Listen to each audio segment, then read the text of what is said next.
नमस्कार दोस्तों, data structures and algorithm की इस ऑनलाइन क्लासेस में मैं मनीष गहलोत आपका हार्दिक स्वागत करता हूं। आज का फ्रेंड्स हमारा टॉपिक है asymptotic notations. So friends, what is algorithm, program and data structure, ये हम डिस्कस कर चुके हैं। एक algorithm is a step by step procedure और we can say the logic of the program. ठीक है, प्रोग्राम क्या है? प्रोग्राम एल्गोरिदम का ही इम्प्लीमेंटेशन है। अगर हमारे पास में कोई प्रॉब्लम है, उसका अगर हमें सॉल्यूशन पता करना है तो हम क्या करेंगे, उसके एक एल्गोरिदम डिज़ाइन करेंगे और उस एल्गोरिदम को डिज़ाइन करने के बाद में किसी प्रोग्रामिंग लैंग्वेज में अगर हम इम्प्लीमेंट कर देते हैं, like C plus plus Java, in any programming language, तो हमें क्या मिलता है? एक program. Okay, and data structure is the organization of data needed to solve the problem. ठीक है, हाँ, अगर हम डेटा को किस तरह से ऑर्गेनाइज करते हैं so that we can perform the various operation and retrieve the data in efficiently manner. So data structure इसके लिए हमें very helpful provide functionality provide करता है। Okay, so यहाँ पर एक क्वेश्चन अराइज होता है कि अगर हमारे पास में लेट्स से कोई एक एल्गोरिदम है, आपने कोई एल्गोरिदम डिज़ाइन की है, तो उस एल्गोरिदम के डिज़ाइन आपने तो कर तो दी, लेकिन what is the condition for the good algorithm? वो एल्गोरिदम के गुड होने की कंडीशन क्या है? यहाँ पे गुड का मतलब है द एफिशिएंसी। ठीक है, उस एल्गोरिदम में कितनी वो एफिशिएंट है या नहीं है, तो उसके जज करने के पैरामीटर्स क्या हैं? तो फ्रेंड्स, उसके जज करने के दो पैरामीटर्स हैं। एक पैरामीटर है आपका रनिंग टाइम एंड दूसरा पैरामीटर है आपका स्पेस। उस पर्टिकुलर एल्गोरिदम को रन होने के लिए कितना टाइम लग रहा है और मेमोरी में वो कितना स्पेस कंज्यूम कर रहा है। That is the efficiency of the algorithm. That why we can जज कि एक एल्गोरिदम की एफिशिएंसी इन दो पैरामीटर्स के ऊपर डिपेंड करती है। बट फ्रेंड्स, जो सेकंड जो पैरामीटर है स्पेस वाला, आज के टाइम में हमारे पास में हार्ड डिस्क की जो साइज़ है वो GB और TB में है, तो और प्रोग्राम की साइज़ बहुत स्मॉल KB में होती है, तो ये पैरामीटर इतना एफिशिएंट नहीं है। ठीक है, बट रनिंग टाइम जो पैरामीटर है, that is the most important parameter to जज the efficiency of the algorithm. Okay, so अब बात आती है कि हमारे पास में एक एल्गोरिदम है, हमें निकालना है कि वो कितने टाइम के अंदर एग्जीक्यूट हुई है, उसका टाइम कॉम्प्लेक्सिटी क्या है। ठीक है, तो फर्स्ट जो मेथड है that is the experimental study. ये एक्सपेरिमेंटल स्टडी आपको ये कहती है कि आप के पास में कोई प्रोग्राम है, ठीक है, ओके, आप उस प्रोग्राम को बहुत सारे डेटा सेट्स हैं और बहुत सारी साइज़ के डेटा सेट्स हैं। ठीक है, हर डेटा सेट के लिए आप एक टाइम निकालिए। प्री डिफाइंड फंक्शन है हमारे पास में, उस पर्टिकुलर डेटा सेट कौन से टाइम के अंदर एग्जीक्यूट हुआ है वो आप निकाल लीजिए। ठीक है, और एक्यूरेट रिजल्ट जितना आया वो आप मेज़र करके बता दीजिए। ठीक है, एक तो ये मेथड है। लेकिन फ्रेंड्स, इसके अंदर प्रॉब्लम क्या है? मान लीजिए डेटा सेट जो है, मैंने कहा कि लेट्स से एक हमारे पास प्रॉब्लम है, हमें 1 to 100 का सम फाइंड आउट करना है। तो आपने मुझे वो एल्गोरिदम रन किया, ये प्री डिफाइंड फंक्शन अप्लाई किया और जितना टाइम आया मुझे आपने बता दिया, ओके, कि कितने टाइम के अंदर ये एग्जीक्यूट हुई है। अब मैंने आपको कहा कि वो डेटा सेट की जो लिमिट है वो 1 से 100 तक नहीं, 1 से 1000 तक है। आपने वो भी कैलकुलेट करके दिखा दिया। फिर मैंने कहा 1000 तक नहीं, लाख तक है, करोड़ तक है, ऐसे मैंने लिमिट बढ़ाता गया। तो अब उसकी फाइनल लिमिट है क्या, कब तक कैलकुलेट करें?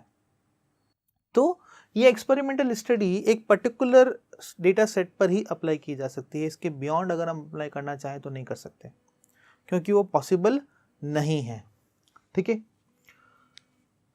और दूसरी प्रॉब्लम यहाँ पर ये आती है एक्सपेरिमेंटल स्टडी में कि एक तो प्रॉब्लम जो मैंने आपको बताई अभी, जो लिमिटेशंस हैं एक्सपेरिमेंटल स्टडी की, वो क्या है कि हमारे पास में लिमिटेड नंबर ऑफ क्या हैं डेटा सेट्स है और उन्हीं पर हमने क्या कर रहे हैं, रिजल्ट प्रोड्यूस कर रहे हैं।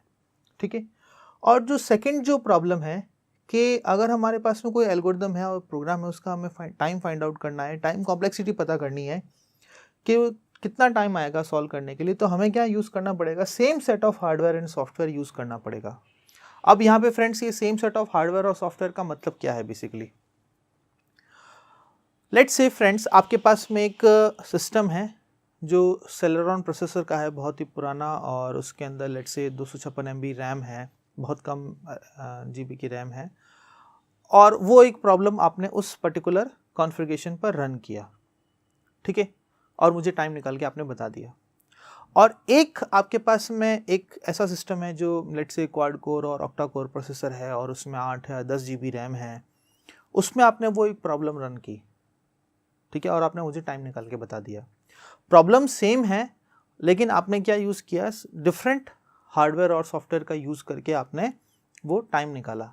सो कैन यू से कि जो टाइम जो आया है वो दोनों टाइम सेम होंगे? ऑब्वियसली नॉट, उसमें कुछ ना कुछ लाइक माइक्रो सेकेंड, मिली सेकेंड का कुछ ना कुछ फ़र्क तो आएगा ही आएगा। सो प्रॉब्लम एक है, लेकिन हमारे पास में टाइम कितना आ रहा है, 2 आ रहे हैं। So we can not say that this time is globally accepted. ये टाइम जो है ग्लोबली एक्सेप्टेड नहीं होगा, ऑब्वियस सी बात है, क्योंकि प्रॉब्लम सेम है और 2 टाइम कैसे पॉसिबल है। तो हमें यहाँ पे क्या करना पड़ेगा इस पर्टिकुलर स्टडी में, कि हमें सेम सेट ऑफ हार्डवेयर और सेम सेट ऑफ सॉफ्टवेयर का यूज़ करना पड़ेगा, and we have the limited number of data set to judge the time complexity of the algorithm, ठीक है। सो ये स्टडी तो अभी हमारे काम आएगी नहीं, ऑब्वियस सी बात है, हमें कुछ और अप्रोच फॉलो करनी पड़ेगी। सो दूसरी जो स्टडी है वो है that is the beyond experimental study. जितने भी लिमिटेशंस थे एक्सपेरिमेंटल स्टडी में, वो हमने यहाँ पे क्या किया है, उसको रिमूव करने की कोशिश की है। सो हमने यहाँ पे क्या किया कि we develop the general methodology for analysing the different running time of the algorithm, use high level of description of the algorithm instead of testing one of its input या implementation, take into all account of possible inputs. जितने भी number of possible inputs हैं उनको सबको हमने लेने की एक जो है टास्क किया है। और सबसे जो लास्ट जो प्रॉब्लम थी वो है कि हमने यहाँ पे जो भी हमारा टाइम आएगा उसको क्या किया है, that is the totally independent of hardware and software. तो इसके लिए हमने अप्रोच क्या की, ये इसके जो नोटेशंस जो हैं जो हम डिस्कस करने वाले हैं उनको एसिम्प्टोटिक नोटेशन,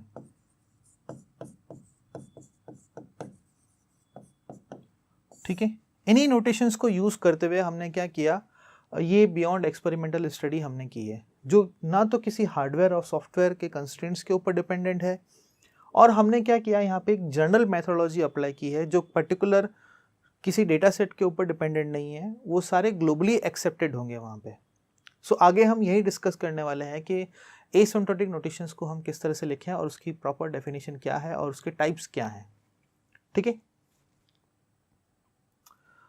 आगे बढ़ने से पहले फ्रेंड्स एक कंसेप्ट है जो हमें ध्यान होना चाहिए, बिकॉज जो ये कंसेप्ट है केसेस का, उसके बगैर हम नोटेशंस का रीड नहीं कर सकते। सो इन एनी एल्गोरिदम, कोई भी अगर एल्गोरिदम होगी तो उसके बेसिकली 3 केसेस होते हैं, बेस्ट, वर्स्ट और एवरेज केस। मैं आपको इसको एग्जांपल लेके एक्सप्लेन करता हूँ। लेट्स से हमारे पास में एक एरे है, okay, in this array we have some elements, और हमारा टास्क क्या है कि हमें कोई एलिमेंट यहाँ पे सर्च करना है। मान लीजिए वो जो एलिमेंट सर्च करना है वो यहाँ लास्ट पोजीशन पर है, या मे बी वो हो ही ना इस पर्टिकुलर एरे में, तो ऑब्वियसली बात है हम सर्चिंग यहाँ से स्टार्ट करेंगे, इस पर्टिकुलर एलिमेंट सर्च करेंगे, मिला तो ठीक है, नहीं तो हम आगे बढ़ेंगे इस तरह से और हमें लास्ट एलिमेंट मिला। तो ऑब्वियसली बात है कि हमें यहाँ पे इस एलिमेंट को सर्च करने के लिए सबसे ज़्यादा टाइम यहाँ पे कंज्यूम हुआ है। नेक्स्ट टास्क ये है कि जो एलिमेंट सर्च करना है वो मान लीजिए इस पोजीशन पर है, ठीक है, तो सबसे कम टाइम ऑब्वियसली बात है इसको ही लगेगा, क्योंकि ये फर्स्ट पोजीशन पर ही हमें एलिमेंट मिल गया। और थर्ड जो टास्क है वो ये है कि या तो वो एलिमेंट, सर्चिंग एलिमेंट इस पोजीशन पर, यहाँ पे या कहीं पे भी हो सकता है, तो मे बी उसको जो टाइम लगेगा वो इससे तो ऑब्वियसली बात है कि ज़्यादा ही लगेगा थोड़ा सा, बट इससे यहाँ से कम लगेगा, ओके।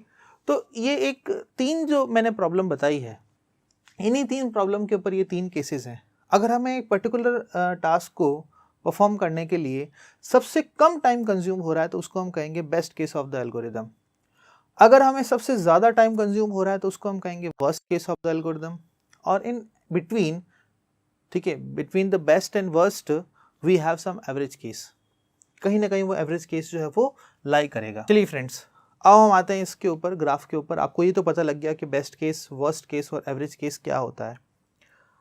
सो मान लीजिए ये एक एल्गोरिदम है और उसके डिफरेंट जो डेटा सेट्स हैं उसके ऊपर हमने ग्राफ प्लॉट किया है, ठीक है। उसके इनपुट जितने भी हैं और रनिंग टाइम उसके ऊपर कितना टाइम आया है उसके ऊपर हमने ग्राफ प्लॉट किया। मान लीजिए ये एक पॉइंट है जहाँ पे सबसे ज़्यादा टाइम लगा है इसको सॉल्व करने के लिए। ये वो डेटा सेट है जिसके ऊपर सबसे ज़्यादा टाइम लगा, तो उसको हमने क्या कहा, this is the worst case of the algorithm, ठीक है। और ये वो डेटा सेट है जिसके ऊपर हमें सबसे कम टाइम लगा है, तो that is it is the best case of the algorithm. And in between the best and worst ये जो टोटल एरिया है, ठीक है, क्योंकि ये फिक्स नहीं है फ्रेंड्स, ठीक है, ये जो टोटल एरिया है ये सारा किसका है, एवरेज केस का है। तो यहाँ पर एक क्वेश्चन अराइज होता है फ्रेंड्स कि इन तीन केसेस में, ठीक है, वो कौन सा केस है जो सबसे डिफ़िकल्ट केस है जिसको एस्टिमेट करने के लिए ज़्यादा टाइम लगता है। Which case is difficult to estimate, जिसको केस को फाइंड आउट करने के लिए सबसे डिफ़िकल्ट है। तो फ्रेंड्स उसका आंसर है average case, because we know the probability to occur the best case and the worst case, कि बेस्ट केस की अकर होने की प्रोबेबिलिटी और वर्स्ट केस के अकर होने की प्रोबेबिलिटी हमें पता है कि कहीं ना कहीं वो इनिशियल में होगा या कहीं ना कहीं वो लास्ट में होगा, या मे बी वो हो ही नहीं सकता है। But what is the probability to occur the average case, we don't know, exactly we don't know. So that's why average case is more difficult than the best और worst case. आपको ये ध्यान होना चाहिए, क्यों, क्योंकि एवरेज केस के अकर होने की प्रोबेबिलिटी कोई फिक्स नहीं होती है। एवरेज केस ये भी हो सकता है, ये भी हो सकता है, यहाँ यहाँ यहाँ, ये सब एवरेज केस है। बट हमें पता है कि बेस्ट और वर्स्ट जो है वो एक फिक्स पोजीशन पर ही होंगे, या तो फर्स्ट पोजीशन पर होगा या फर्स्ट टू, और मे बी वर्स्ट केस जो है वो लास्ट, या मे बी वो हो ही ना।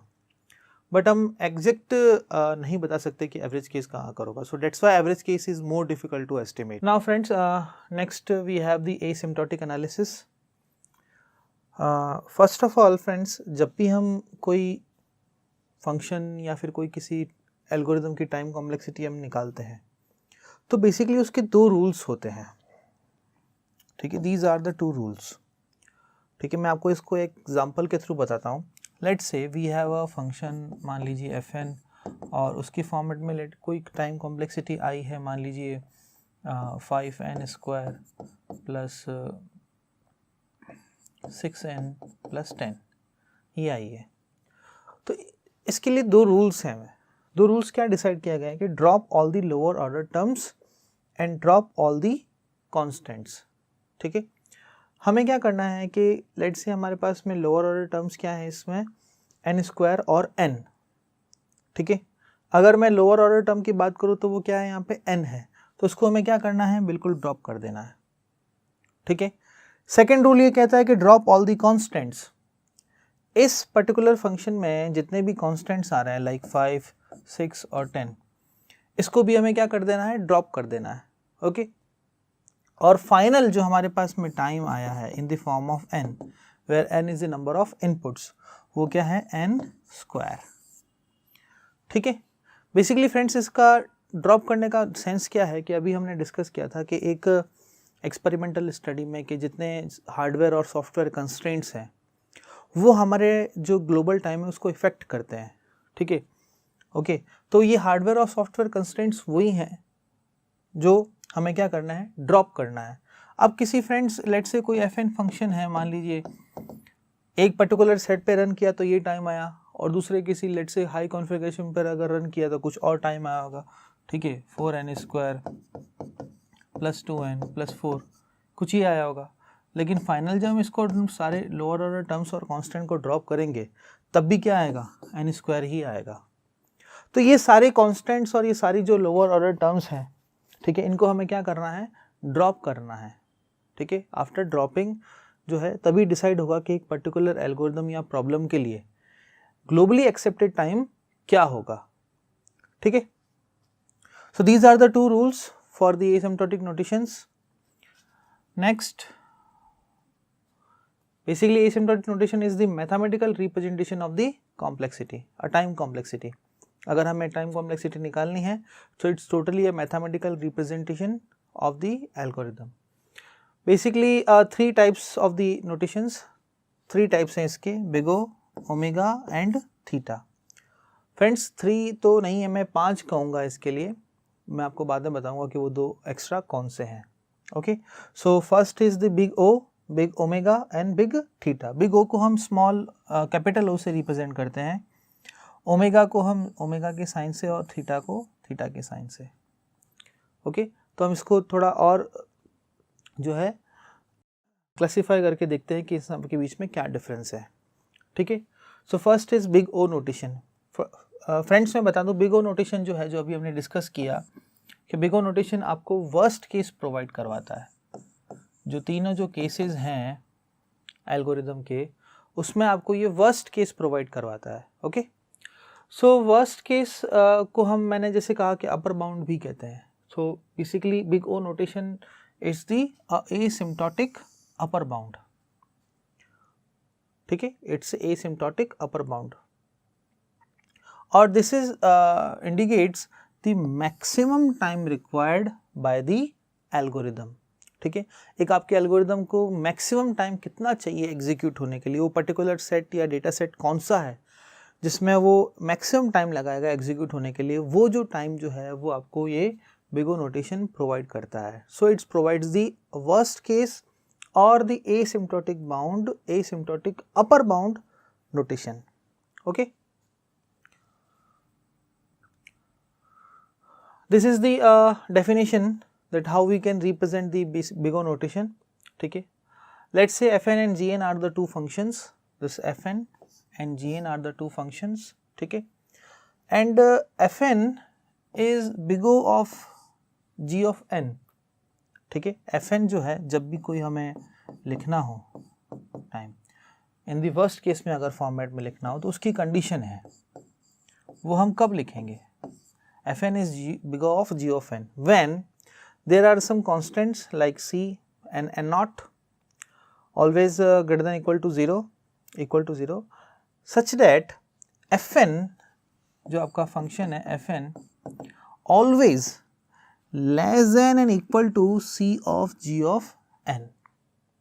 ठीक है, for every input n, जितने भी इनपुट है उन सब के लिए अगर ये कंडीशन ट्रू है कि fn की जो वैल्यू है हमेशा less than and equal to c of g of n के हो, तो ही हम कहेंगे this is the condition of big O notation and also the worst case of the algorithm. ये फ्रेंड्स आपको याद रखनी है। सो लेट्स से हम एक ग्राफ ड्रॉ करते हैं। ठीक है, ग्राफ जो है बेसिकली साइज इनपुट और टाइम के बीच में ड्रॉ होता है कि वो पर्टिकुलर इनपुट साइज और ग्राफ के नोटेशन में कब है। तो फ्रेंड्स यहाँ पे ग्राफ में कुछ देखते हैं कि पहले यहाँ कुछ वेरिएशंस आए ग्राफ में, अप डाउन fn और gn के बीच में हम ग्राफ ड्रॉ कर रहे हैं, तो पहले कुछ क्या है, वेरिएशन आए। लेकिन एक ऐसा पॉइंट आया ये वाला, ठीक है, ये वाला पॉइंट आया जहां पर आपकी ये कंडीशन जो है fn is less than and equal to c of g of n, वो क्या हो रही है यहाँ पे, ट्रू हो रही है। और इसी केस को हमने क्या कहा, this is my worst case of the algorithm. ठीक है, when fn is less than and equal to c of g of n, then this indicates the worst case of the algorithm. ठीक है, fn and gn are the two functions, ठीक है, हम जिसके हमें algorithm की टाइम कॉम्प्लेक्सिटी हमें जिसमें डिनोट करनी है, और उसमें बीच में हमने दोनों के बीच में ग्राफ ड्रॉ किया।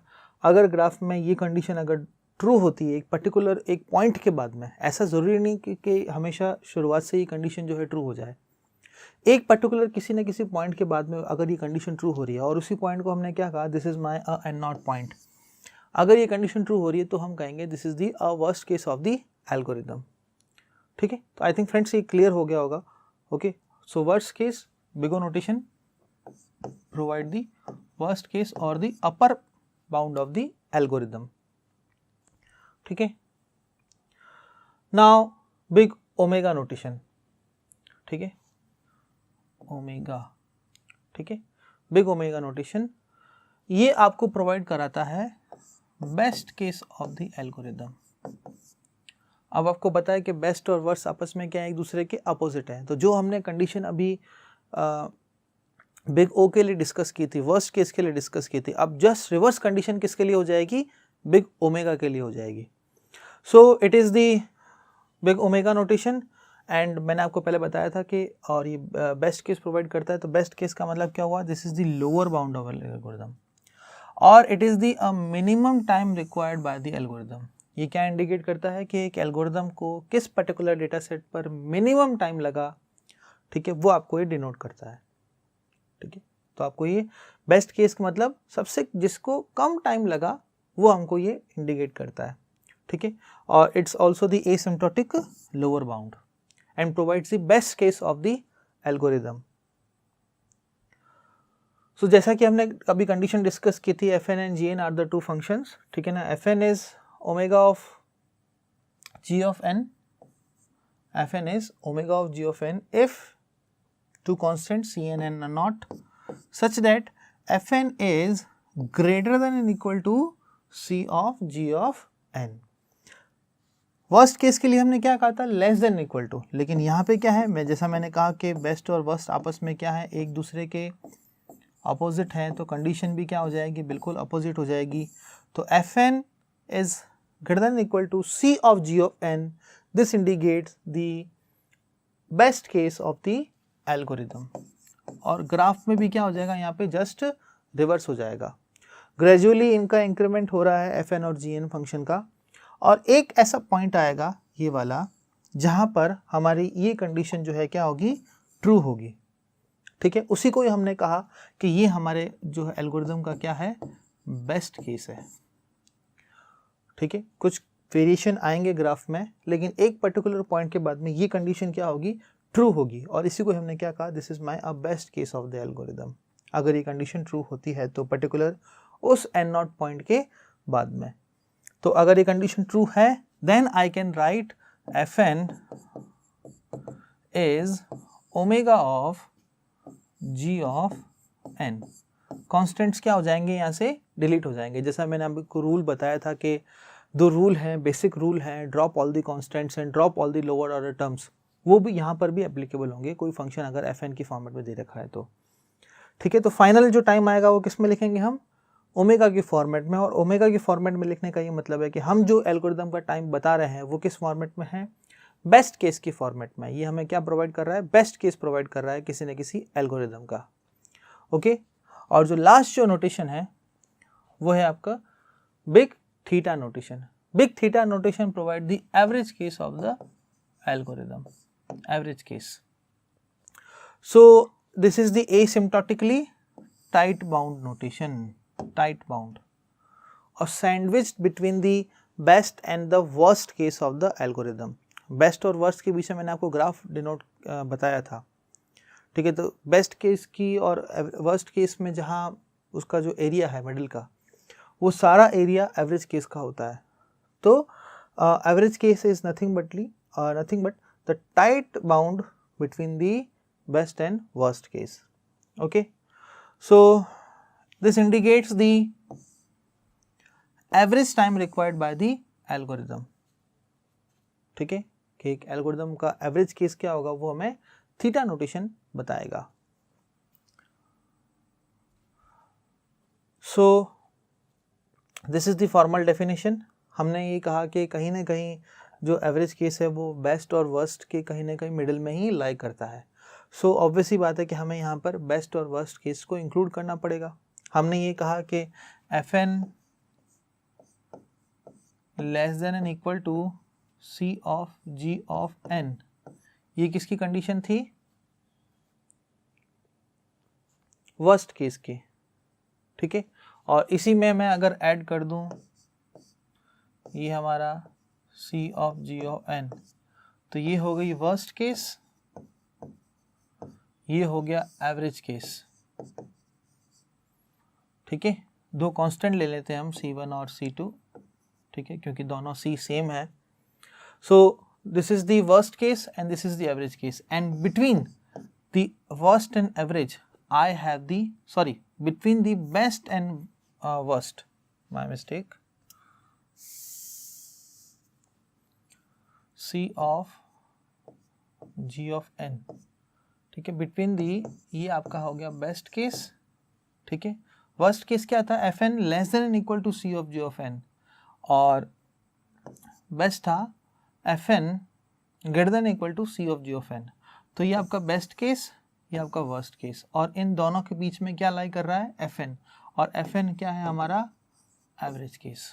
वही फ्रेंड्स मैंने आपको यहाँ पर लिखा है कि if c of g of n less than and equal to f n less than and equal to c two of g of n, अगर ये कंडीशन ट्रू होती है, बेस्ट और वर्स्ट के बीच में कहीं ना कहीं कंडीशन लाई होती है। आप चाहें तो इसको रिवर्स भी कर सकते हैं, लेस देन इक्वल टू लिखा है, आप ग्रेटर देन इक्वल टू भी लिख सकते हैं, कोई फर्क नहीं पड़ेगा उससे, बट केसेस चेंज हो जाएंगे। For the constants C1 and C2 n naught, अगर ये कंडीशन ट्रू होती है, then we can write f n is theta of g of n. ठीक है, ग्राफ एक बार हम देख लेते हैं।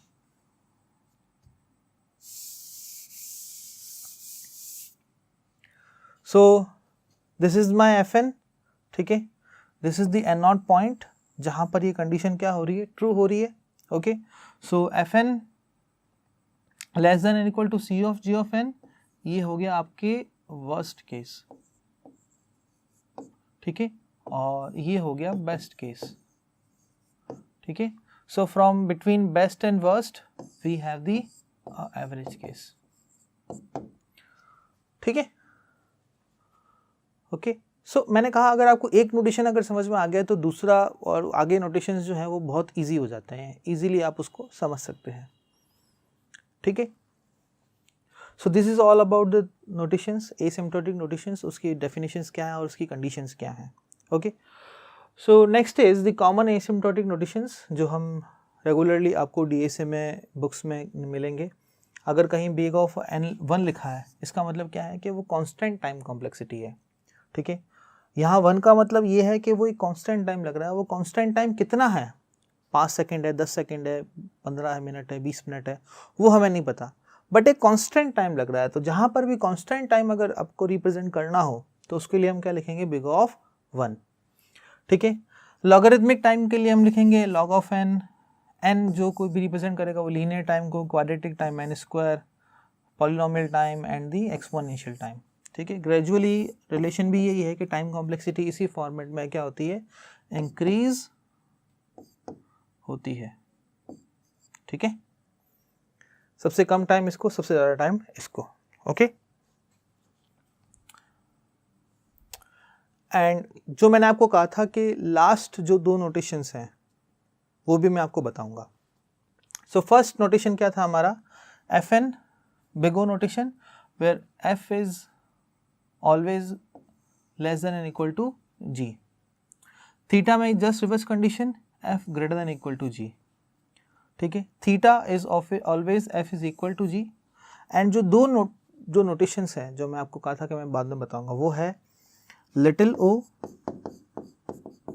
लिटिल ओ स्मॉल ओ से रिप्रेजेंट करेंगे, and this is the little omega,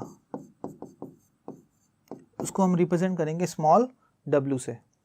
so little ओ की कंडीशन क्या है, f इज ओनली, यहाँ इक्वल टू की कंडीशन ली है, only less than g, f is only less than g, और लिटिल ओ की लिटिल ओमेगा की कंडीशन है जिसको हम स्मॉल w से रिप्रेजेंट करते हैं, उसकी कंडीशन ये है f is only greater than g। यहाँ दोनों में इक्वल टू नहीं है, that is the only a slightly difference. ठीक है, कहने को तो बड़ा डिफरेंस है बट मैथमेटिकल वे में स्लाइटली डिफरेंस है यहाँ पे इक्वल टू का। और जब आप यहाँ पे इक्वल टू की कंडीशन अप्लाई कर देते हैं तो वो ये कंडीशन बन जाती है बिग ओ की, big O and big omega की, और ये आपका थीटा है, ये big theta. Okay, so these are all the 5 notations and relationship among all the 5 notations. ठीक है, समरी फॉर्मेट में इसको मैंने यहाँ पे डिस्क्राइब किया है। आई थिंक आपको एसिम्प्टोटिक नोटेशंस का टॉपिक क्लियर हो गया होगा। अगर फिर भी आपके कोई डाउट्स हैं, कोई अगर प्रॉब्लम्स हैं, तो आप हमें कमेंट बॉक्स में लिख के ज़रूर भेजिएगा। इस वीडियो को अगर आपको पसंद किया है तो प्लीज़ लाइक करिए, शेयर करिए जितना हो सके अपने फ्रेंड्स के बीच में। And thank you so much for watching this video.